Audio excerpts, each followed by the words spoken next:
warahmatullahi wabarakatuh. Perkenalkan, nama saya Dewi Alia dengan NIM 200320131. Nah, di sini saya ingin menyelesaikan tugas dari mata kuliah Manajemen Mutu Produk Pertanian. Nah, di sini saya ingin sedikit menjelaskan yaitu materi tentang International Organization for Standardization atau ISO. Nah, pengertian dari ISO. ISO merupakan organisasi internasional untuk standarisasi yang berkantor pusat di Jenewa. Merupakan lembaga swadaya masyarakat, bertugas menetapkan standar internasional yang terdiri dari wakil-wakil dari Badan Standar Nasional setiap negara. Nah, ISO 9000 adalah suatu standar mutu internasional yang menjabarkan mengenai sistem manajemen mutu dan bukan untuk menstandarkan mutu dari produk. Nah, standar ini meminta untuk semua elemen organisasi yang ada di perusahaan untuk terlibat dalam menghasilkan produk atau jasa dengan mutu yang konsisten sesuai dengan tuntutan pasar. Nah, ISO 9000 merupakan sistem pengelolaan seluruh rangkaian kegiatan yang berkaitan dengan sistem mutu organisasi, di mana titik beratnya pada penghasilan produk dengan mutu yang tetap konsisten. Nah, setiap organisasi dan setiap orang yang ada di dalam perusahaan mempunyai tanggung jawab terhadap mutu. Nah,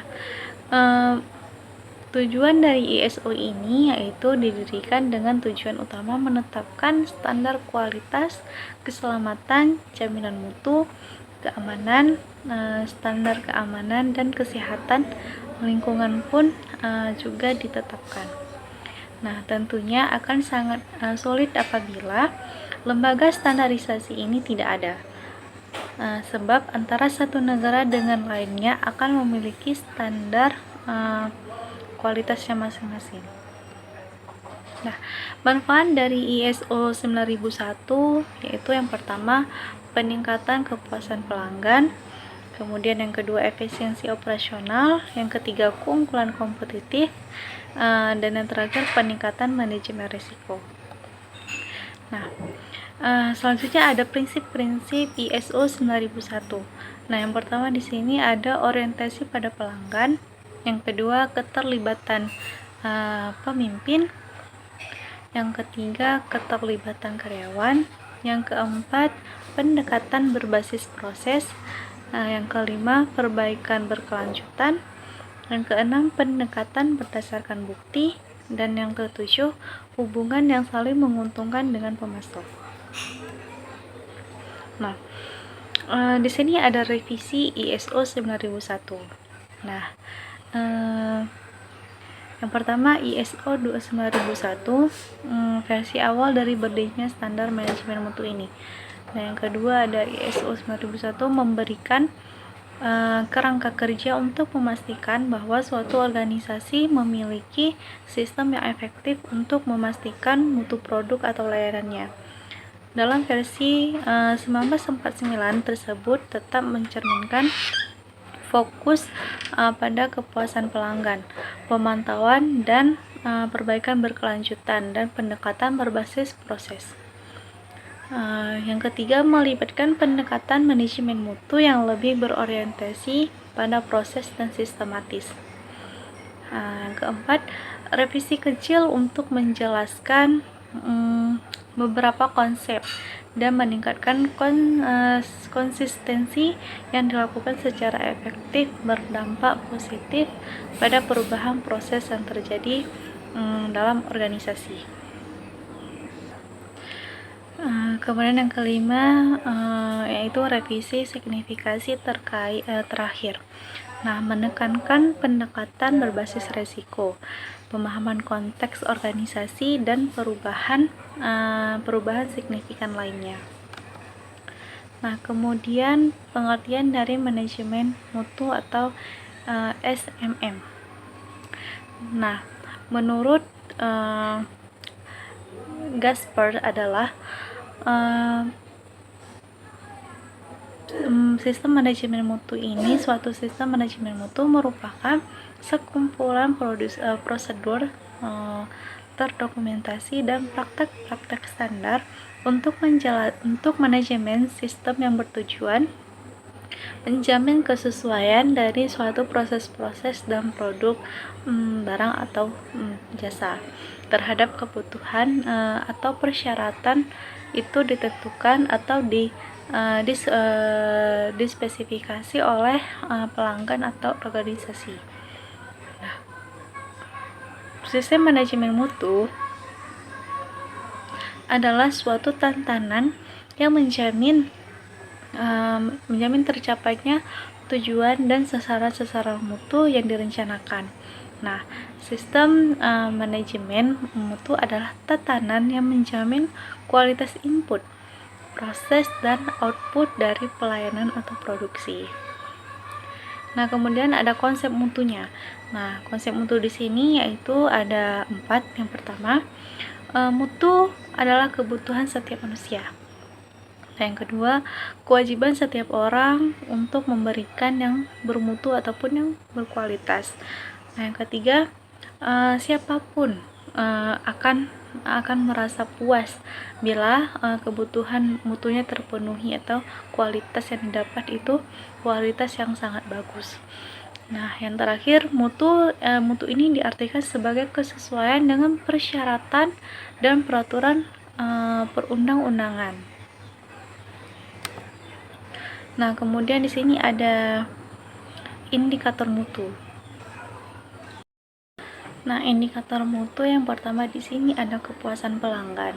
Nah, yang melibatkan pengukuran kepuasan pelanggan melalui survei, umpan balik pelanggan atau penanganan keluhan daripada pelanggan ataupun konsumen. Nah, yang kedua di sini ada kinerja proses. Nah, di sini memantau atau mengukur kinerja proses-proses kunci yang berkontribusi pada hasil akhir produk atau layanan. Nah, yang ketiga ada lingkungan kerja, mengukur kondisi dan budaya kerja, termasuk tingkat kehadiran, kecelakaan kerja, dan kepuasan karyawannya. Yang keempat ada efisiensi operasional. Nah, pemantauan efisiensi operasional ini dan penggunaan sumber daya untuk mengidentifikasi potensi perbaikan. Nah, yang kelima ada produktivitas. Nah, mengukur produktivitas tenaga kerja dan efisiensi produksi. Kemudian yang keenam ada ketetapan waktu, menilai ketetapan waktu dalam pengiriman produk atau layanan kepada para pelanggan ataupun konsumen. Nah, yang ketujuh perbaikan berkelanjutan, melacak tindakan perbaikan dan langkah-langkah pencegahan yang diimplementasikan. Nah, indikator mutu ini sangat-sangat membantu bagi organisasi untuk memahami sejauh mana tingkat sistem manajemen mutu mereka akan berhasil dan di mana perbaikan mungkin diperlukan ya. Nah, pemilihan indikator mutu harus sesuai dengan tujuan dan konteks organisasi untuk mencapai hasil yang optimal seperti yang diharapkan. Nah, sistem ISO ini ada pasti diterapkan dari beberapa perusahaan ya kan, seperti itu. Nah, salah satu perusahaan yang menerapkan sistem ISO ini yaitu Badan Karantina Pertanian Berantan Kementerian Pertanian. Nah, saya sedikit ingin menjelaskan yaitu tentang profil Badan Karantina Pertanian ini. Nah, berdasarkan peraturan Presiden RI nomor 7 tahun 2015 tentang organisasi Kementerian Negara dan peraturan Presiden RI nomor 45 tahun 2015 tentang Kementerian Pertanian. Nah, peraturan Menteri Pertanian nomor 43 tahun 2015 yaitu tentang organisasi dan tata kerja Kementerian Pertanian, serta peraturan Menteri Pertanian nomor 22 tahun 2008 tentang organisasi dan tata kerja unit pelaksanaan teknis atau UPT. Nah, karantina pertanian menyatakan bahwa tugas pokok dari Badan Karantina Pertanian Barantan ini adalah melaksanakan perkarantinaan pertanian. Di dalam melaksanakan tugas tersebut, Barantan menyelenggarakan fungsi. Nah, yang pertama di sini ada peningkatan sistem karantina hewan dan keamanan hewan hayati. Kemudian yang kedua, peningkatan sistem karantina tumbuhan dan keamanan hayati nabati. Yang ketiga, peningkatan kepatuhan, kerjasama, dan pengembangan sistem informasi perkarantinaan. Dan yang keempat, ada dukungan manajemen dan dukungan teknis lainnya. Nah, yang kelima, ada peningkatan kualitas penyelenggaraan laboratorium uji standar dan uji terap teknik dan metode karantina pertanian. Nah, yang keenam, ada peningkatan kualitas pelayanan karantina dan pengawasan keamanan hayati. Badan Karantina Pertanian adalah salah satu eselon 1 di Kementerian Pertanian dengan tugas pokok dan fungsinya dalam rangka pencegahan masuk, tersebar dan keluarnya hama penyakit hewan karantina dan organisme pengganggu tumbuhan karantina. Nah, secara lebih ringkas, tugas pokoknya adalah mencegah masuk dan tersebarnya penyakit hewan dan tumbuhan ke wilayah negara Republik Indonesia. Nah, hal ini sesuai dengan amanat Undang-Undang Nomor 16 Tahun 1992 tentang karantina hewan, ikan, dan tumbuhan. Nah, kemudian ada visi, misi, dan tujuan dari Badan Karantina Pertanian ini. Nah, yang pertama, visi dan misi karantina pertanian adalah visinya menjadi instansi yang tangguh dan terpercaya dalam perlindungan kelestarian sumber daya alam hayati, hewan dan tumbuhan, lingkungan dan keanekaragaman hayati serta keamanan pangan. Nah, misinya yang pertama, melindungi kelestarian sumber daya alam hayati, hewan dan tumbuhan. Yang kedua, mendukung keberhasilan program pengembangan agribisnis dan peningkatan ketahanan pangan nasional. Nah, yang ketiga, memfasilitasi kelancaran perdagangan atau pemasaran produk agribisnis. Yang keempat, mewujudkan pelayanan prima kepada masyarakat. Nah, yang kelima, mendorong partisipasi masyarakat dalam menyelenggarakan perkarantinaan ini. Nah, yang kemudian ada tujuannya. Tujuannya itu yang pertama, terjaganya sumber daya alam hayati, hewan dan tumbuhan dari serangan HPHK dan PTK. Yang kedua, terjaminnya keamanan produk pertanian yang berasal dari hewan dan tumbuhan.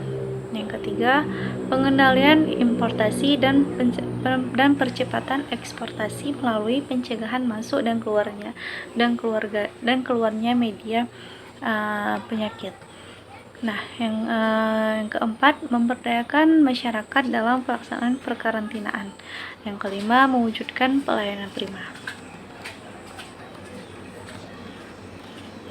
Nah, di sini juga ada dijelaskan tentang acuan normatif.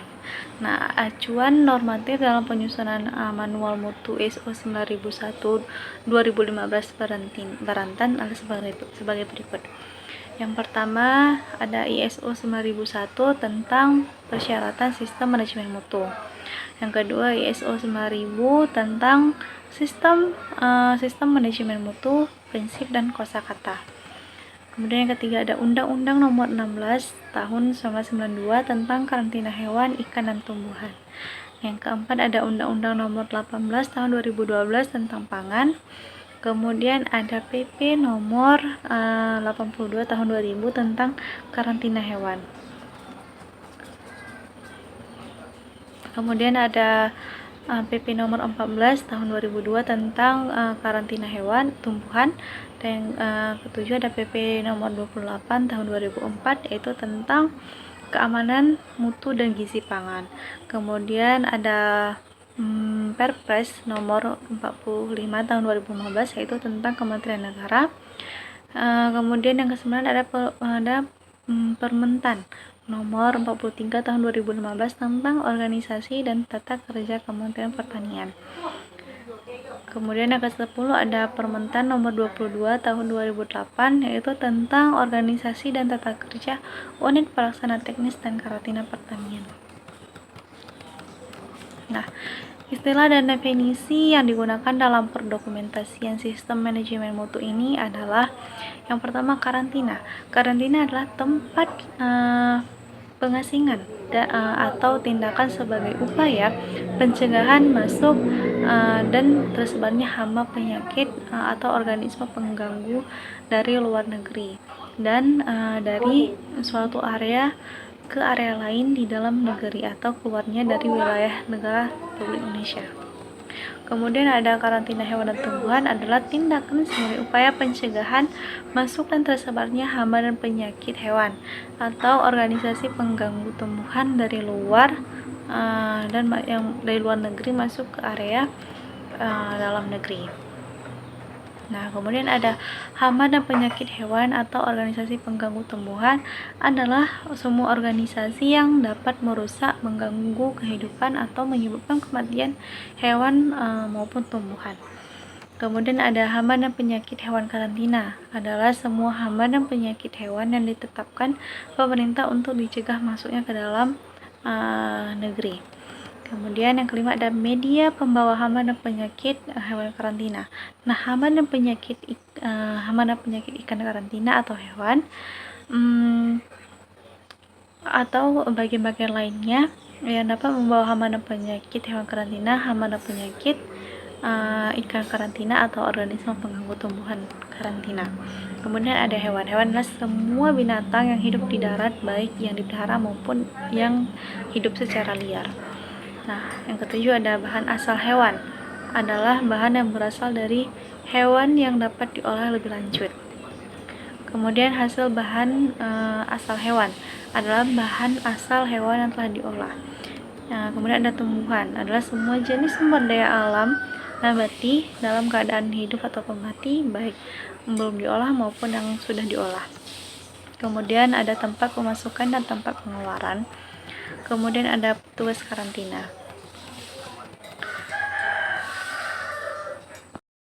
Baik, selanjutnya yaitu menentukan ruang lingkup sistem manajemen mutu.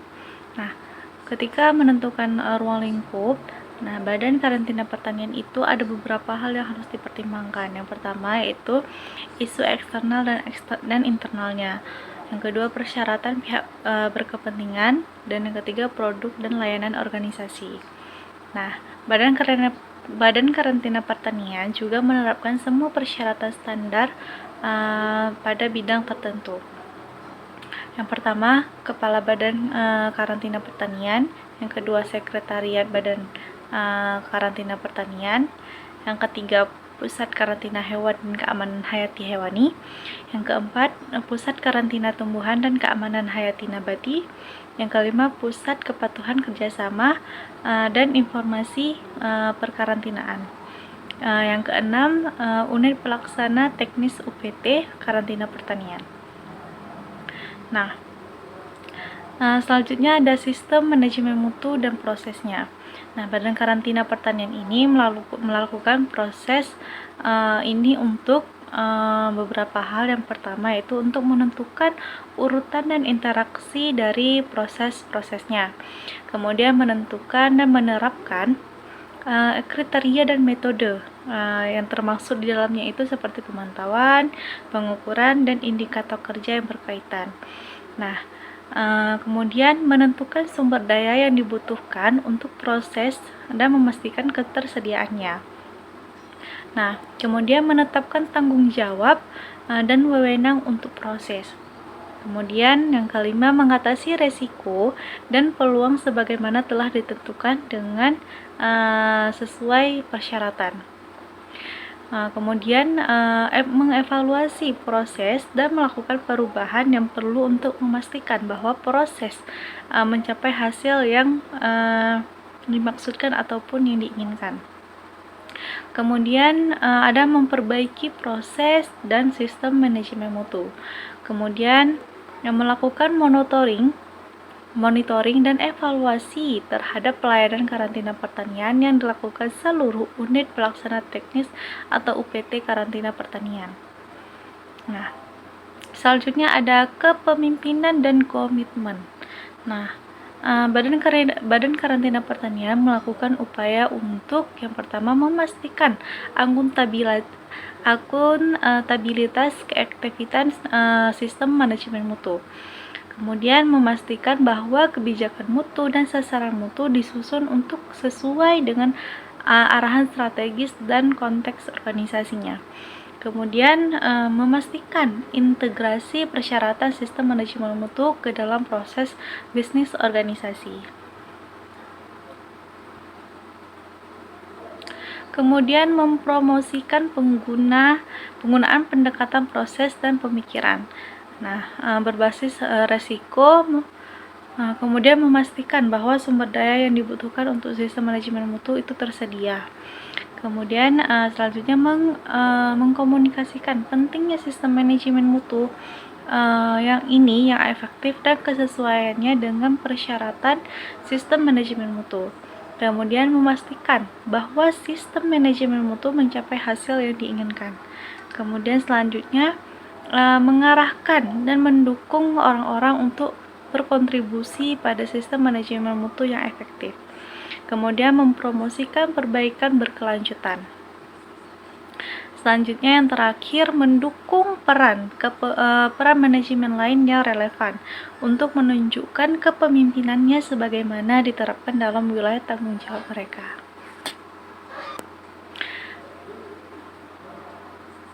Selanjutnya yaitu kebijakan. Nah, Badan Karantina Pertanian menetapkan melaksanakan dan memelihara kebijakan mutu.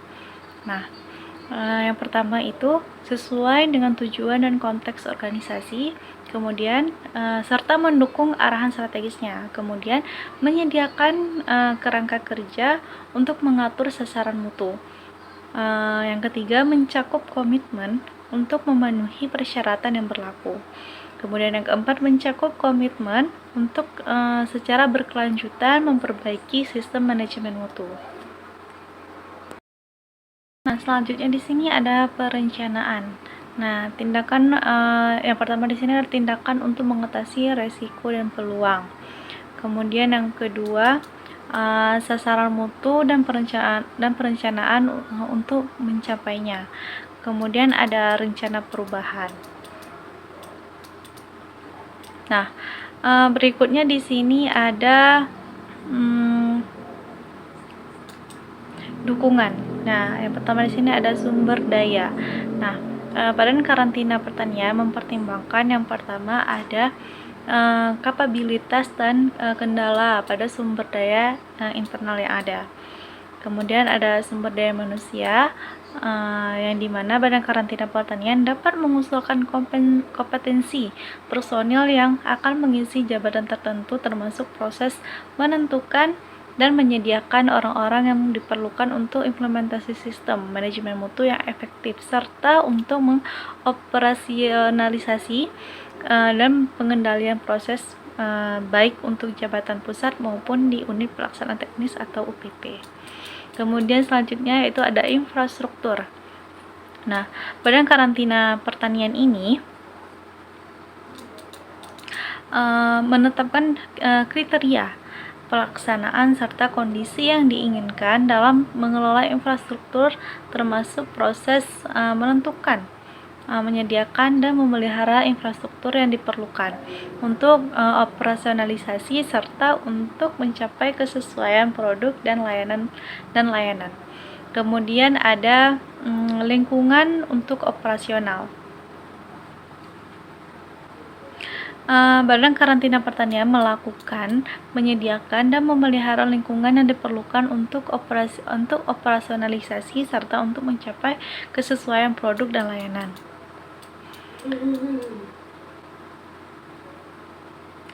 Nah, kemudian selanjutnya ada pemantauan dan pengukuran sumber daya. Selanjutnya di sini ada kajian organisasi. Kemudian ada kompetensi. Nah, Badan Karantina Pertanian yaitu menentukan orang-orang yang berkompeten yang dibutuhkan untuk melakukan pekerjaan di bawah kendali organisasi yang mempengaruhi kinerja lingkungan dan efektivitas sistem manajemen mutu. Kemudian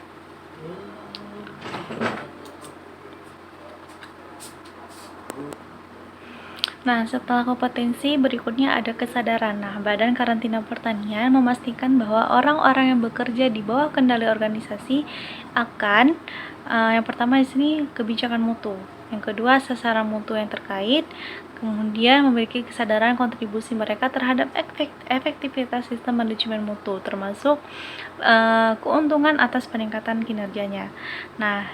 Kemudian ada kesadaran terhadap dampak ketidaksesuaian dengan persyaratan sistem manajemen mutu. Selanjutnya ada setelah kesadaran di sini ada komunikasi, yang dimana itu juga sangat berpengaruh ya terhadap suatu organisasi.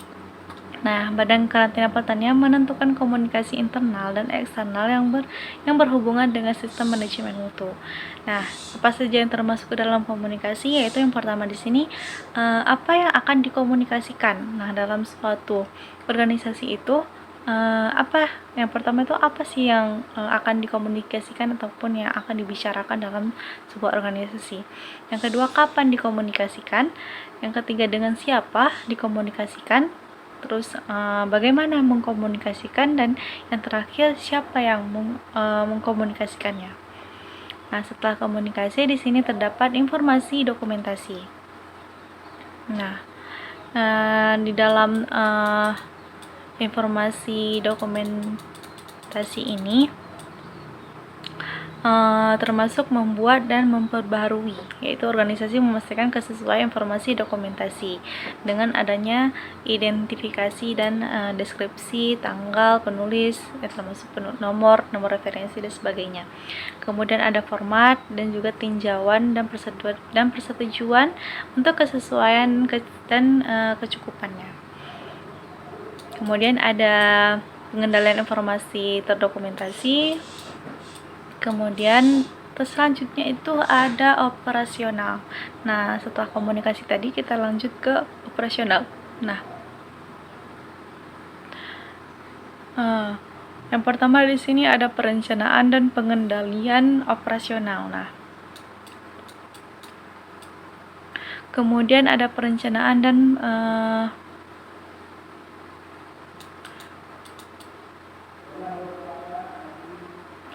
untuk mengimplementasikan tindakan yang ditentukan dalam klausul 6 Badan Karantina Pertanian, yang pertama yaitu menentukan persyaratan produk dan layanan, kemudian menetapkan kriteria, kemudian selanjutnya menentukan sumber daya yang dibutuhkan untuk mencapai kesesuaian pada produk dan layanan yang diperlukan, kemudian mengimplementasikan kendali terhadap proses sesuai dengan kriteria, kemudian menentukan, memelihara, dan memegang dokumen informasi sesuai kebutuhan.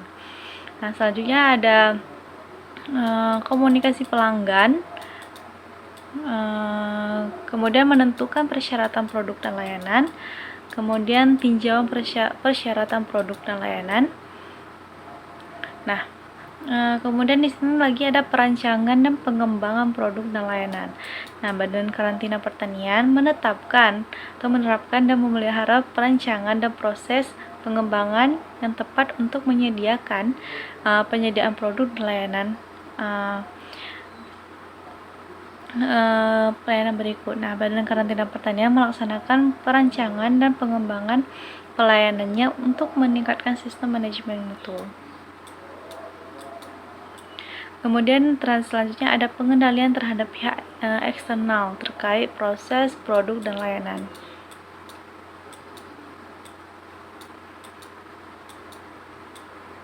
Kemudian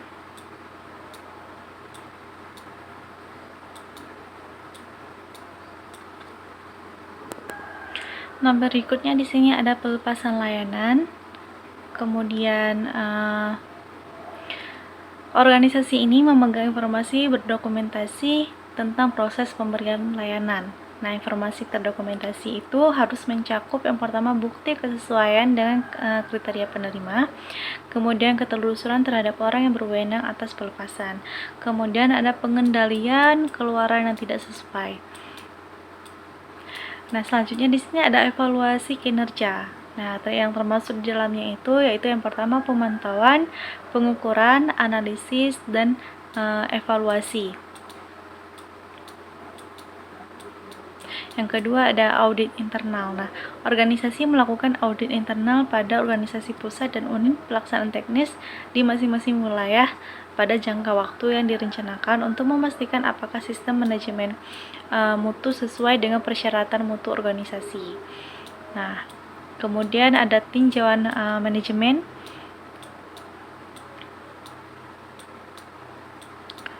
Nah, selanjutnya di sini ada perbaikan. Nah, dalam perbaikan yang dilakukan oleh manajemen Badan Karantina Pertanian yang meliputi seluruh unit pelaksana teknis mencakup yang pertama perbaikan produk, kemudian perbaikan mencegah atau pengurangan dampak yang diinginkan, kemudian perbaikan kinerja dan efektivitas sistem manajemen mutu.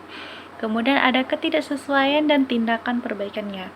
Nah, ketika ketidaksesuaian itu terjadi, nah termasuk munculnya keluhan dari pelanggan di berbagai UPT, maka Badan Karantina Pertanian melakukan yang pertama beraksi terhadap ketidaksesuaian.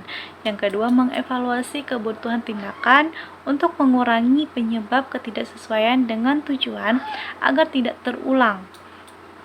Dengan yang pertama meninjau ketidaksesuaiannya, kemudian yang kedua menetapkan penyebab ketidaksesuaiannya itu kenapa, kemudian yang ketiga menentukan jika ketidaksesuaian itu terjadi atau berpotensinya akan terjadi, kemudian yang keempat menerapkan berbagai tindakan yang perlu dihadapi ataupun yang perlu diperlukan.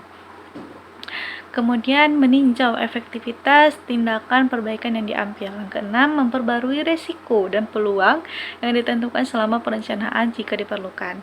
Yang ketujuh, membuat perubahan pada sistem manajemen mutu jika dibutuhkan. Kemudian di sini ada perbaikan berkelanjutan.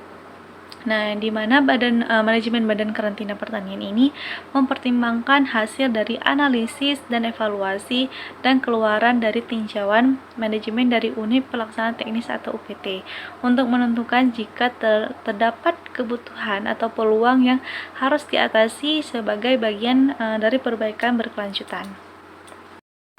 Mungkin cukup sekian yang bisa saya jelaskan tentang materi itu ISO.